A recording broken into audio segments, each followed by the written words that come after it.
Ahojte. Keď som tu prišiel na Slovan, chcel som vyhrať titul. Prvý rok som skončil druhý, minulý rok to nevyšlo, ale ak sa vraví do tretice všetko dobre, ja som vám. Takže pre vás ten titul je pre vás všetkých, čo ste nás prišli podporiť.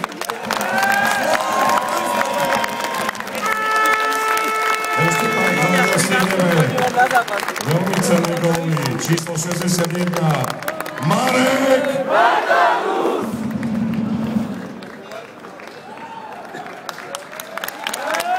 Ahoj všetci, chcel by som poďakovať za podporu v celej sezóne a musím povedať jednu veľmi dôležitú vec, že keby sme neboli taká partia, ktorú sme vytvorili v play-off, tak by sme to nikdy nedokázali a vy ste nám takisto veľmi pomohli. Ďakujem veľmi pekne.